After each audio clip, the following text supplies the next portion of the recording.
గ్రామం, పెందుర్తి మండలం, విశాఖ జిల్లా. పెందుర్తి మండలం నుంచి 25 కిలోమీటర్లు దరిదాపులు వస్తుంది. ఇది ఆనందపురం నుంచి 2 కిలోమీటర్లు, ఆనందపురం సెంటర్ నుంచి రైవాడ కాలువ.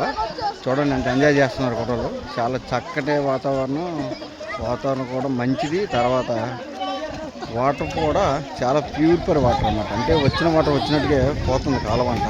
రైవాడ కాలువ బాగుంది, చాలా చక్కటిగా ఉంది. ఈరోజు మేము కొత్తగా చూడడం, మా ఫ్రెండ్స్ అందరూ కలిసి ఈరోజు వచ్చాం. అంబేద్కర్ జయంతి రోజు ఈరోజు కదా 14 కదా, ఏప్రిల్ 14 రోజు సరదాగా అలా ఎంజాయ్ చేయడానికి అందరం వచ్చాం హ్యాపీగా. ఇంకా మా కుర్రలందరూ కూడా ఇక్కడ ఎంజాయ్ చేస్తున్నారు.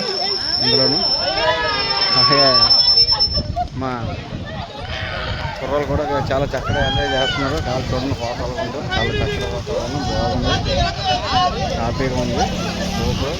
మావిడే ఈ కుర్ర మావిడే హ్యాపీగా నిలబడిన కుర్ర వాళ్ళందరూ మా కుర్రలే అందరూ. ఈ కుర్రలు మావాడే, అలాగే మావిడే ఆడు మా అబ్బాయి, ఆ అబ్బాయి కూడా మావిడే. ఇక కూడా చాలా వాటర్ ఇదంతా